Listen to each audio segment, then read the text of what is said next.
আমি আপনার নিকট অবতীর্ণ হওয়া ওহী সম্পর্কে কথা বলছি না, আমি মৌমাছির নিকট অবতীর্ণ হওয়া ওহী সম্পর্কে কথা বলছি। যেই প্রভু আপনার নিকট কোরআন অবতীর্ণ করেন, তিনি মৌমাছির প্রতিও কিছু একটা অবতীর্ণ করেন। একজন মুসলিমের চিন্তা পদ্ধতি অন্য সবার চেয়ে ভিন্ন। এর কারণ হলো আল্লাহর কিতাব। এটা আমাদের চিন্তাধারাকে রূপদান করে।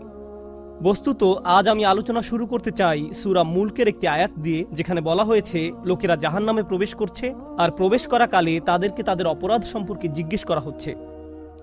তখন তারা উত্তরে বলবে, ওয়াকালু লাউ কুন্না নাসমাউ আও নাকিল মা কুন্না ফি আসহাবিস সাঈর, বিখ্যাত একটি আয়াত। এবং তারা বলবে, যদি আমরা শুনতাম।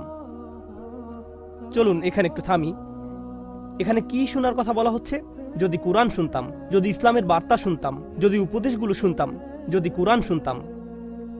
এই অংশটি সবাই বুঝে, কিন্তু এরপরের আয়াতে ওয়া নাকিলু বলা হয়নি, বলা হয়েছে আও নাকিলু, লাউ কুন্না নাসমাউ আও নাকিলু।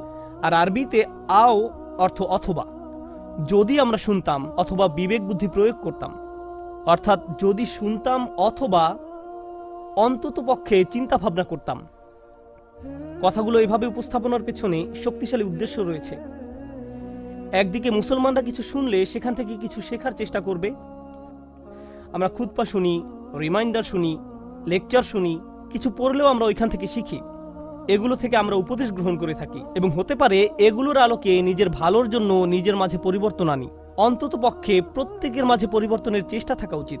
এই মানুষগুলোর আজ এই পরিণতির অন্যতম একটা কারণ হলো, ভালো ভালো উপদেশ শোনার পরেও তারা নিজেদের পরিবর্তন করেনি। তারা শুনতে অস্বীকার করলো। মানে শ্রবণ করার দুইটা দিক রয়েছে, একদিকে কিছু কথা কানে প্রবেশ করা, আর অন্যদিকে সে কথাগুলো নিজের জীবনে প্রয়োগ করা। আরবি ভাষার ক্ষেত্রে এই কথা যেমন সত্য, তেমনি ইংরেজি ভাষার ক্ষেত্রেও সত্য। যেমন যখন একজন বলেন, আমি তাকে উপদেশ দেওয়ার চেষ্টা করেছি কিন্তু সে শোনেনি, এর অর্থ এটা নয় যে সে আমার কথা শুনতে পায়নি, বরং এর অর্থ হলো সে আমার কথা অনুযায়ী কাজ করেনি। তাহলে দেখা যাচ্ছে শ্রবণ করার মাঝে এই দুইটি দিক রয়েছে। কিন্তু পরের কথাটির উপর আজ আমি জোর দিতে চাই, অথবা যদি আমরা চিন্তা ভাবনা করতাম, যদি আমরা নিজেদের বিবেক বুদ্ধি প্রয়োগ করতাম। এই আয়াতের বাহিরে আরো বহু আয়াতে আমাদের বলেছেন একজন মুসলিমের নিয়মিত চিন্তা করা উচিত। এমনকি যখন সে কোনো শায়েখের কাছ থেকে কিছু না শুনে নিভৃতে বসে থাকে, তখনও তার চিন্তা করা উচিত। আমরা সর্বদা চিন্তাশীল মানুষ। তো যে বিষয়গুলো আমাদের চিন্তাশীল বানায় তা হলো আয়াত। আল্লাহর নিদর্শনগুলোর উদ্দেশ্য হলো লাআল্লাহুম ইয়াতাফাক্কারুন লিকওমি ইয়াকিলুন লাআল্লাকুম তাকিলুন লিয়াদাব্বারু লিআয়াতি, যাতে তারা এর আয়াতসমূহ নিয়ে গভীরভাবে চিন্তা করে। আর আয়াত বলতে শুধু কোরআনের আয়াত বোঝানো হচ্ছে না, চারপাশে আল্লাহর যে বিস্ময়কর সৃষ্টি রয়েছে তাও বোঝানো হচ্ছে। যখন বাহিরে গিয়ে আকাশের দিকে তাকান, তখন আপনার এটা নিয়ে চিন্তা করা উচিত। আমরা যখন বাহিরে কোনো গাছের দিকে তাকাই, তখনও আমাদের চিন্তা করা উচিত। মুসলিমদের তো এটাই করার কথা। সবাই যা দেখে আমরা তো তা নিয়ে ভিন্নভাবে চিন্তা করি। তারাও দেখে আর আমরাও দেখি, কিন্তু আমরা যখন দেখি আমরা এর সাথে অন্য কিছুও পর্যবেক্ষণ করি, আমরা চিন্তা করার সুযোগ দেখি। তো আজকের খুতবাহ এমন একটি বিষয় নিয়ে যা অনেকটা উপেক্ষিত। আল্লাহ আজ্জা জাল্লা চান আমরা যেন এই সম্পর্কে চিন্তা করি। তিনি চান আমরা যেন ব্যাপারটা গভীরভাবে ভেবে দেখি। এভাবে দুটি বিষয়ের মাঝে পার্থক্য তৈরি হয়, যখন আমরা ভাষা কোরআন অধ্যয়ন করি এবং সামনে এগিয়ে যাই, অথবা আমরা থামি এবং আল্লাহ সুবহানাহু ওয়া তাআলা কি বলছেন তা নিয়ে গভীরভাবে ভেবে দেখি। তিনি এই অসাধারণ আয়াতে বলেন, ওয়া আওহা রাব্বুকা ইলান নাহলি, আল্লাহ ওহী অবতীর্ণ করেন, আপনার রব ওহী অবতীর্ণ করেন। যখন বলেন আওহা রাব্বুকা, কোরআন যেহেতু রাসূলুল্লাহ সাল্লাল্লাহু আলাইহি সাল্লামের নিকট অবতীর্ণ কালাম, যখন বলা হয় আপনার রব অবতীর্ণ করেছেন, রাসূলুল্লাহ সাল্লাল্লাহু আলাইহি সাল্লাম যখন এই কথা শুনছেন, তিনি হয়তো ভাবছেন আমার রব আমার প্রতি কোরআন নাজিল করেছেন। কিন্তু এই আয়াতে আল্লাহ বলছেন, আমি আপনার নিকট অবতীর্ণ হওয়া ওহী সম্পর্কে কথা বলছি না, আমি মৌমাছির নিকট অবতীর্ণ হওয়া ওহী সম্পর্কে কথা বলছি। যেই প্রভু আপনার নিকট কোরআন অবতীর্ণ করেন, তিনি মৌমাছির প্রতিও কিছু একটা অবতীর্ণ করেন। ব্যাপারটা নিয়ে একটু ভেবে দেখুন। মৌমাছি আমাদের অধিকাংশের নিকট গুরুত্বপূর্ণ কোনো বিষয় নয়। এমন নয় যে আমরা প্রতিদিন এটা দেখি। যদি দেখেন ভয় পেয়ে তাড়িয়ে দেন। আর যদি শহরে বাস করেন, তাহলে তো আপনি এমনিতেই প্রকৃতি থেকে অনেক দূরে। মোটের উপর আমরা ইট পাথরের শহরে থাকি। আল্লাহর সৃষ্ট বিস্ময়কর প্রকৃতির সাথে আমাদের সাক্ষাৎ হয় কদাচিৎ। যে একটি সৃষ্টিকে এখনো এড়ানো যায় না তা হলো আকাশ। আকাশ সব সময় উপস্থিত। যারা ব্যস্ত শহরে বাস করেন, তাদের এমনকি উপরের দিকে তাকানোরও সময় থাকে না। তারা আশেপাশে তাকান, বাসে যাতায়াত করেন, তারা এমনকি আকাশও দেখেন না। তাহলে আমরা কি নিয়ে ভাববো? আমরা এমনকি নিজেদের জন্য চিন্তা করার সময় পাই না, বা আল্লাহ আমাদের যা নিয়ে চিন্তা করতে বলেন তা নিয়েও ভাববার সময় পাই না। তো এই খুতবাতে আমি আপনাদের এমন জিনিস নিয়ে চিন্তা করতে বলবো যা আমরা সম্পূর্ণরূপে উপেক্ষা করি। একটি মৌমাছি, বিশেষ করে আল্লাহ আজ্জা জাল্লাহ তার রাসূল সাল্লাল্লাহু আলাইহি সাল্লামকে বলেন, এমন এক ধরনের ওহী আছে যা আমি আপনার নিকট অবতীর্ণ করেছি মৌমাছির প্রতি। সুবহানাল্লাহ। আমাদেরকে মৌমাছি নিয়ে চিন্তা করতে হবে, কারণ কোরআনে আল্লাহ যা কিছু বলেছেন সবকিছু আমাদের হেদায়েতের জন্য। তাই একজন বিশ্বাসী হিসেবে এই ক্ষুদ্র সৃষ্টির প্রতি আমাদের এখন অন্যরকম একটা শ্রদ্ধা তৈরি হয়েছে, কারণ আল্লাহ বর্ণনা করেছেন এই ক্ষুদ্র সৃষ্টি আল্লাহর ওহী গ্রহণ করে থাকে। আল্লাহ এমন কথা গরু সম্পর্কে বলেননি, তিনি এমন কথা উট সম্পর্কেও বলেননি, তিনি পাখি সম্বন্ধেও এমনটি বলেননি। ওই প্রাণীগুলোর কথাও তিনি উল্লেখ করেছেন, তিনি বহু প্রাণীর নাম উল্লেখ করেছেন কোরআনে। অন্য অনেক সৃষ্টির কথা কোরআনে এসেছে, কিন্তু ওহীর ব্যাপারটি যা আমাদের মনোযোগকে বিশেষভাবে আকর্ষণ করেন, এই সৃষ্টির মাঝে বিশেষ কিছু রয়েছে যার দরুন আল্লাহ আমাদেরকে এর প্রতি মনোযোগ দিতে বলেছেন। আর এটা একটা ভাবনার বিষয়। প্রকৃতপক্ষে যদিও এটা আজকের খুতবার বিষয় নয়, ব্যক্তিগতভাবে কয়েক মাস পূর্বে যখন আমি এই আয়াত নিয়ে গবেষণা করছিলাম, আমি মৌমাছির উপর নির্মিত ৫-৬টা ডকুমেন্টারি দেখেছিলাম। কারণ আল্লাহ চান আমরা যেন এই জীবটাকে কদর করি। আল্লাহ একে ওহী দিচ্ছেন, তাই এই প্রাণীটি যাই করুক না কেন তার সাথে ওহীর একটা সম্পর্ক আছে। এটি ওহীর দ্বারা অনুপ্রাণিত হয়ে কাজ করে। আমি মৌমাছি সম্পর্কে বেশি কিছু জানতাম না, তাই আমাকে এই বিষয়ে অধ্যয়ন করতে হয়েছিল। আমি এই অধ্যয়নকে ইসলামী অধ্যয়ন মনে করি। ডকুমেন্টারি দেখে দেখে মৌমাছির জীবন প্রণালী শেখা এবং নোট করা আমার জন্য এটা আল্লাহর দ্বীন অধ্যয়ন করার নামান্তর। কারণ এই বিষয়টা নিয়ে আল্লাহ আমাদেরকে চিন্তা করতে বলেন। আল্লাহর এই কিতাব থেকে জ্ঞান এবং প্রজ্ঞা অর্জন করতে হলে আমাদের দৃষ্টিভঙ্গির প্রসারতা থাকা জরুরি। যাই হোক, এই আয়াতে আল্লাহ বলেন, আনিত্তাখিযি মিনাল জিবালি বুয়ুতা। আল্লাহ মৌমাছির প্রতি ওহী নাজিল করেন। ইত্তাখিযি এর অর্থ সরাসরি আদেশ। ইত্তাখিযি এখানে প্রত্যাশিত ভাষা হওয়ার কথা ছিল আনতাত্তাখিযা মিনাল জিবালি বুয়ুতান, পাহাড়ে। এর বাসা নির্মাণ করা উচিত পাহাড়ে। ওয়ামিনাশ শাজারি এবং গাছে। ওয়ামিম্মা ইয়ারিশুন এবং তারা যে গৃহ নির্মাণ করে তাতে, অর্থাৎ মৌচাষীরা এর জন্য যে খাঁচা নির্মাণ করে, যে গৃহ নির্মাণ করে তাতে। তাহলে মানুষ তাদের জন্য যে খাঁচা তৈরি করে তাতেও এরা বাসা তৈরি করতে পারে। এখন আমরা এই আয়াত থেকে যা শিখি, প্রথমত আল্লাহ বিশেষভাবে উল্লেখ করলেন তিনি মৌমাছিকে সরাসরি আদেশ দিয়ে থাকেন। ইত্তাখিযি ব্যাকরণের দিক থেকে ফেলে আমরের মধ্যম পুরুষে ব্যবহৃত হয়েছে। আল্লাহ সরাসরি মৌমাছির সাথে যোগাযোগ করে বলছেন তার কোথায় বাসা বানানো উচিত। এই আদেশের আরেকটি অসাধারণ উপকার হলো, যদি কখনো মধু বা মধু উপজাত কোনো দ্রব্য খেয়ে থাকেন, পৃথিবীতে যার বিশাল বাজার রয়েছে, প্রকৃতপক্ষে এটা শুধু মধু নয়, অধিকাংশ খামার, উদাহরণস্বরূপ ক্যালিফোর্নিয়াতে রয়েছে পৃথিবীর সবচেয়ে বড় কাঠবাদামের খামার।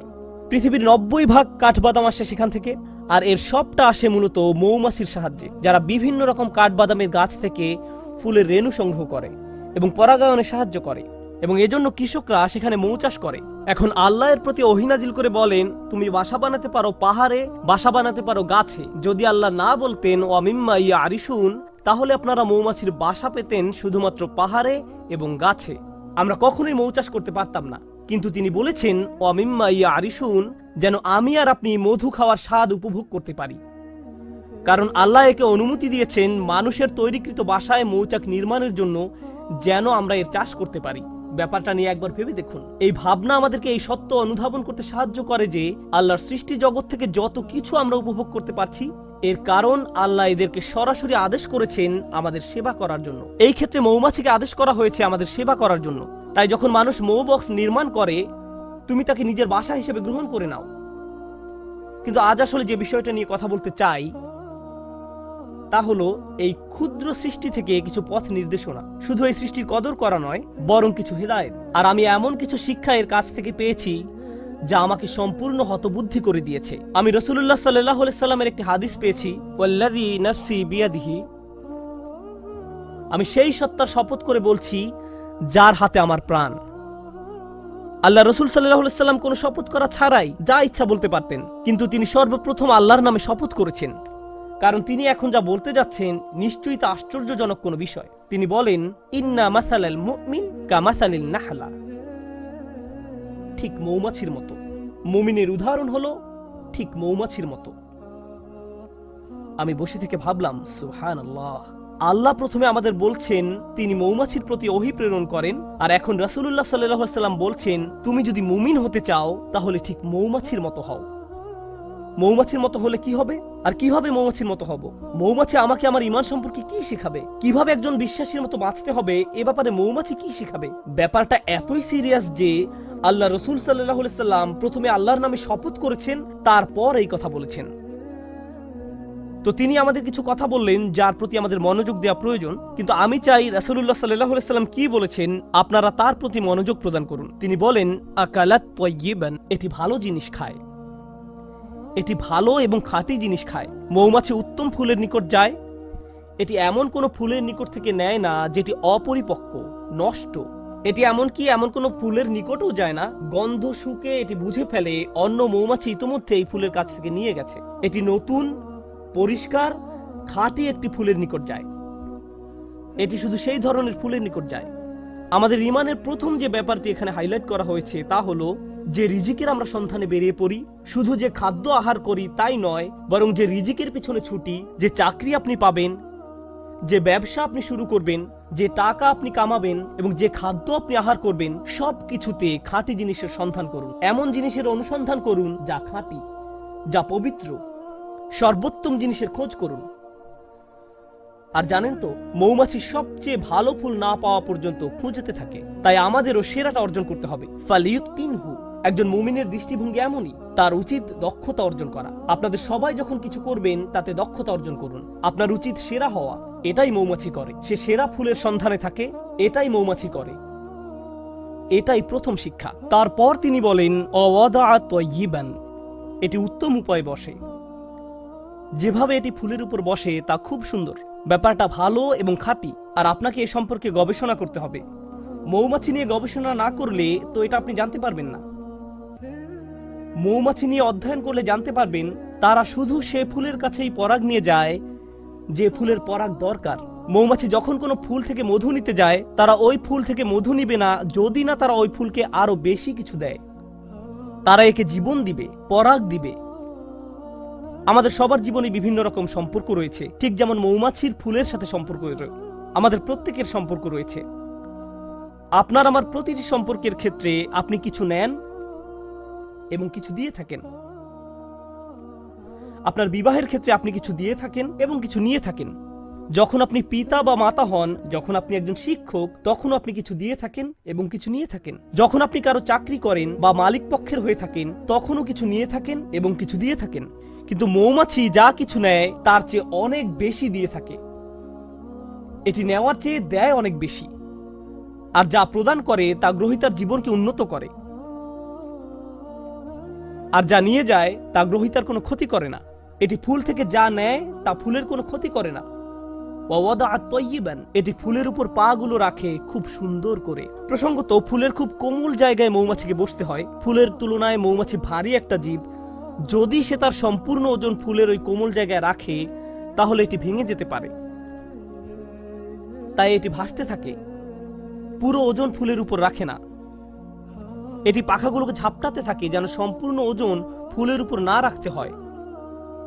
আমরা এখান থেকে কি শিখছি? আপনার একটি সম্পর্ক আছে, কিন্তু আপনি শুধু দাবি করতে থাকেন, চাইতে থাকেন। তারপর এক সময় আপনার প্রিয় বন্ধু, আপনার কর্মচারী, আপনার স্বামী বা স্ত্রী, তাদের ধৈর্যের বাঁধ ভেঙে যায়। আপনার কিছু জিনিস দরকার, হ্যাঁ আমি একমত, কিন্তু অতিরিক্ত নিতে যাবেন না। তাদেরকে এমন চাপে ফেলবেন না যে তারা ভেঙে পড়বে। আর যদি কিছু চান তাহলে বেশি করে প্রদান করুন। তার জন্য কিছু নিয়ে আসুন, তারপর দাবি করুন। আর যখন চাইবেন কম করে চান, জাস্ট যতটুকু দরকার, যতটুকু প্রয়োজন। তাহলে আচ্ছা, এটা সুন্দরভাবে বসে, ভালো একটি জায়গা খুঁজে নিয়ে বসে, এটা সুন্দরভাবে আহার করে। এর আরেকটি উপকার হলো, যদি অন্য কোনো মৌচাকের মৌমাছি পাশ দিয়ে অতিক্রম করে এবং দেখে যে একটি মৌমাছি এই ফুল থেকে আহার করছে, তখন সে এখানে এসে কোনো ঝামেলা বাঁধায় না। কারণ যদি দুইটি আলাদা মৌচাকের মৌমাছি একটি ফুলের উপর গিয়ে বসে, তখন ফুলের ক্ষতি হয়ে যায়, এর আর পরাগায়ন হয় না, ফুলটি এর ফলে মারা যায়। তাই মৌমাছি ব্যাপারটা বুঝতে পারে। সে জানে যে এই ফুলের সাথে ওই মৌচাকের সম্পর্ক গড়ে উঠেছে, আমার আর এর কাছে যাওয়া উচিত নয়। এবং গন্ধ শুঁকে বুঝতে পারে, এরপর সে অন্য আরেকটি ফুলের নিকট যায় যাকে স্পর্শ করা হয়নি এখনো। আর আমরা কি করি? কেউ একটা দোকান খুললো, আরেকজন দেখে ভাবলো ভালো ব্যবসা, আমারও ঠিক একই রকম একটা দোকান দিতে হবে রাস্তার ওই পাশে। আর ওই লোকের সব কাস্টমার নিয়ে যায়। যখনই কোনো কাস্টমার ওই ব্যক্তির দোকানে যেতে নেয়, এই ভাই এদিকে আসেন, আপনাকে একটা জিনিস দেখাই। আমরা কি করি? আরো শত শত জায়গা আছে যেখানে আমি দোকান দিতে পারি। আল্লাহ রিজিক প্রশস্ত, আমাকে তার প্লেটের ভাত নিজের প্লেটে তুলে নিতে হবে না, কিন্তু এটাই আমরা করি। মানুষ এমন কৃপণের কৃপণ। আমি এমন মুসলিম চাকরিজীবীর কথা জানি যারা অনেক টাকা কামায়। আমি এমন ডাক্তারদের কথা জানি যারা যথেষ্ট টাকা আয় করে। তারপর হয়তো কোনো মেডিকেল কলেজের ছাত্র যে হাসপাতালে ইন্টার্নশিপ খুঁজছে, আর এই ডাক্তার তার জন্য সুপারিশ করে না, কারণ হয়তো 5 বছর পরে সে আমার চেয়ে বেশি আয় করবে। আমি এটা চাই না। এভাবে আমরা একে অন্যকে সাহায্য করতে চাই না। অথচ একজন বিশ্বাসীর মনোভাব হওয়া উচিত ছিল এরকম, আচ্ছা সে তার রিজিক এখানে আয় করছে, আমার উচিত অন্য কোনো জায়গায় যাওয়া। আমার তার রিজিকে ভাগ বসানোর দরকার নেই, পুঁজিবাদী সমাজের মতো গলা কাটার দরকার নেই। আপনি এই দুনিয়াতে অন্য মানুষের রিজিক দখল করে নিজের টাকা আয় করতে আসেননি। আমি শুধু আমার লাভ বুঝি, আমি এছাড়া অন্য কিছু বুঝি না। সুবহানাল্লাহ। আর নবী সাল্লাল্লাহু আলাইহি সাল্লাম বলেন, ওয়াকাআত ফালাম তাকসির। এটা বসে কিন্তু ভেঙে ফেলে না, এটা দাবি করে এবং নিজেরটা নেয় কিন্তু ভাঙে না। এটা নেয় সর্বোত্তম পন্থায়। আহার করার কি এক মহৎ পন্থা, বাঁচার কি এক মহৎ পন্থা। আমাদের ক্ষেত্রে ব্যাপারটা শুধু টাকার সাথে জড়িত নয়, সম্পর্কের ক্ষেত্রেও এমনটা ঘটে। আমাদের সকল সম্পর্কের জন্য এখান থেকে যা শিখছি, যদি আমরা সত্যই মৌমাছির কাছ থেকে কি শিক্ষা নিব তা বুঝতে পারি, যে শিক্ষাটা উপলব্ধি করার প্রতি রাসূলুল্লাহ সাল্লাল্লাহু আলাইহি ওয়াসাল্লাম এত বেশি জোর প্রদান করেছেন, তাহলে আমাদের বুঝতে হবে আমি কি আমার বাচ্চাদের উপর অনেক বেশি প্রেসার দিচ্ছি? আমি কি আমার পিতামাতার কাছ থেকে অনেক কিছু দাবি করছি? আমি কি আমার স্বামীর কাছ থেকে বেশি কিছু দাবি করছি? আমি কি আমার স্ত্রীর কাছে অনেক কিছু আশা করছি? আমি কি আমার বন্ধুর কাছে অনেক অনেক কিছু চাচ্ছি? আমি কি আমার কর্মচারীদের উপর অনেক বেশি কঠোর? আমি কি আমার শিক্ষককে অনেক বেশি জ্বালাতন করছি? আপনাকে এই প্রশ্নগুলো করতে হবে, কারণ আপনি মৌমাছির মতো হতে চান। তারপর সবশেষে তিনি বলেন, ওয়ালাম তুফসিদ, ওয়ালাম তুফসিদ, এবং এটি কোনো দূষণ তৈরি করে না। মৌমাছিদের একটি উল্লেখযোগ্য ব্যাপার হলো, যে ফুলের কাছে তারা মধু আহরণ করতে যায় তা নিজেদের বাসা থেকে অনেক দূরে, সুতরাং তারা অনেক দূর পথ ভ্রমণ করে, কখনো কখনো তা কয়েক মাইলও হয়ে থাকে। এরপর তারা নিজেদের মৌচাকে ফিরে আসে। আর মৌচাক শুধু তার নিজের বাসা নয়, তার বিশাল প্রতিবেশী রয়েছে, সবাই এই মৌচাকে বাস করে। আল্লাহ তাদেরকে বিশেষ ধরনের নাচ শিখিয়েছেন। একটি নির্দিষ্ট নিয়মে তারা বাতাসে ভাসতে থাকে, যা অন্য মৌমাছিদের জন্য অন্য ফুলের পথ বাতলে দেয়। দেখো, আমি আমার নিজের জন্য কিছু রিজিক পেয়েছি, তোমরাও অমুক অমুক ফুল থেকে উপকার পেতে পারো, আমি তোমাদেরকে সেই রাস্তা দেখিয়ে দিচ্ছি। এটা তখন তাদেরকে পথ দেখায়। এর নাম হলো বি ড্যান্স। জনপ্রিয় পরিভাষা হলো বি ড্যান্স। তারা অন্য মৌমাছির সামনে এই নাচ দেখাতে থাকে, যেন অন্যরাও থেকে মধু আহরণ করতে পারে, যেন তারাও খেতে পারে। এভাবে তারা নিজেদের সমাজ তৈরি করে, একসাথে তারা নিজেদের মৌচাক নির্মাণ করে। তো এটা বুঝতে পারে যে যখন কেউ কোনো কিছু থেকে উপকার পেয়ে থাকে, এটা কোনো প্রতিযোগিতা নয়। যদি সে অন্যদের উপকার পাওয়ার সুযোগ করে দেয়, এর মাধ্যমে আসলে সবাই উপকৃত হয়।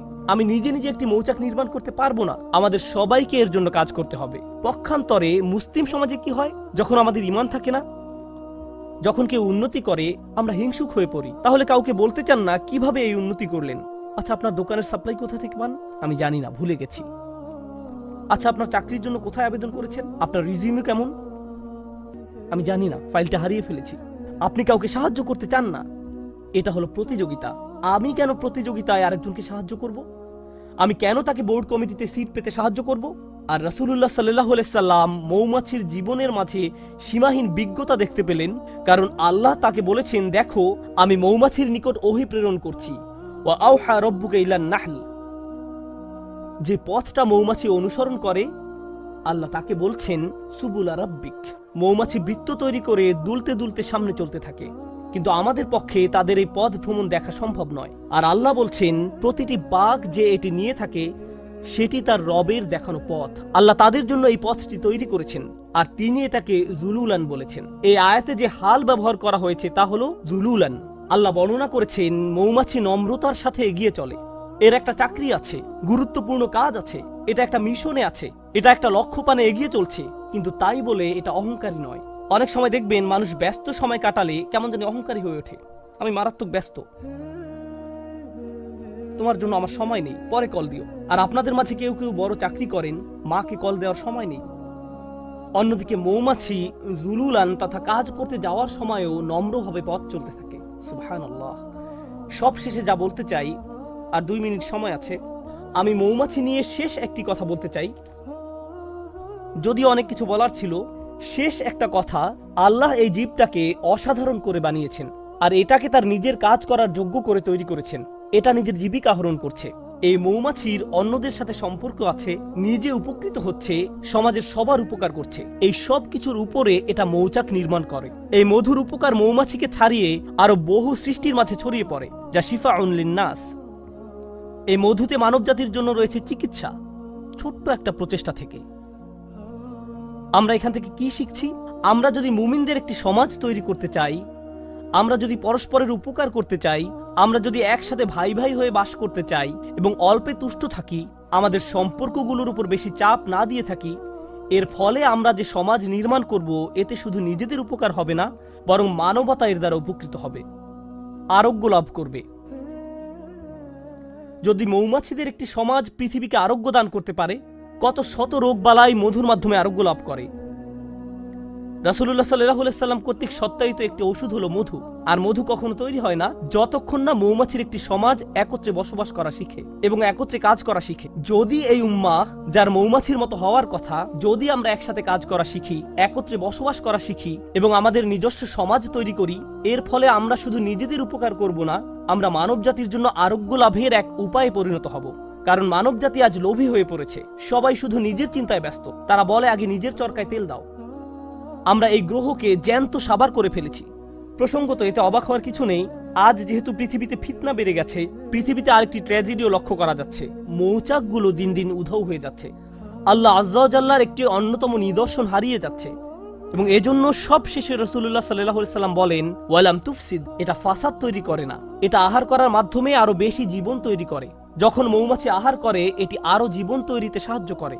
আজকের দুনিয়ায় যেভাবে ম্যানুফ্যাকচারিং ইন্ডাস্ট্রিগুলো কাজ করে, যেভাবে আমি আপনি ভোগ করি, আমরা জীবন বৃদ্ধি করি না, বরং আমরা উৎপাদন করি উল্লেখযোগ্য পরিমাণে মৃত্যু ঘটানোর মাধ্যমে। আমরা পৃথিবীতে অনেক বেশি দূষণ তৈরি করি, আমরা অনেক বেশি সামাজিক অপচয় এবং অর্থনৈতিক অপচয় তৈরি করি, আমরা দুনিয়াতে ফাসাদ তৈরি করি। আর রাসূলুল্লাহ সাল্লাল্লাহু আলাইহি সাল্লাম বলছেন, মৌমাছির মতো ভোগ করতে শেখো, যেন পৃথিবীতে ফাসাদ তৈরি করা থেকে বিরত থাকতে পারো। পৃথিবীকে আরো বাসযোগ্য করে তোলো। তোমরা তোমাদেরটা নিতে পারো, কিন্তু এর মানে এটা নয় যে পৃথিবীকে এর জন্য বিশাল মূল্য দিতে হবে, পরবর্তী প্রজন্মকে এর জন্য মূল্য দিতে হবে। আল্লাহ আমাদেরকে এর কদর করতে সাহায্য করুন, আমাদের চিন্তাশীল মানুষে পরিণত করুন। আল্লাহ আমাদেরকে গভীর জ্ঞানপূর্ণ এক ধর্ম দান করেছেন। আল্লাহর শপথ, যদি এই ধর্ম নিয়ে চিন্তা করেন তাহলে এটা অন্যরকম এক বিষয়। আর যদি সারা জীবন ধরে শুধু অনুসরণ করে আসছেন কিন্তু কোনোদিন এই ধর্ম নিয়ে চিন্তা করেননি, তাহলে এটা সম্পূর্ণ ভিন্ন রকম একটা বিষয়। আল্লাহ আমাদের চিন্তাশীল মানুষে পরিণত করুন, ভাবুক মানুষে পরিণত করুন এবং এমন মানুষে পরিণত করুন যারা আসলেই কোরআনের আয়াত নিয়ে চিন্তা করতে পারে এবং রাসূল সাল্লাল্লাহু আলাইহি সাল্লামের হাদিসের গভীর শিক্ষা নিয়ে ভাবতে পারে। বারাকাল্লাহু লি ওয়া লাকুম ফিল কুরআনিল হাকীম ওয়া নাফা'নি ওয়া ইয়্যাকুম বিল আয়াতি ওয়া যিকরিল হাকীম।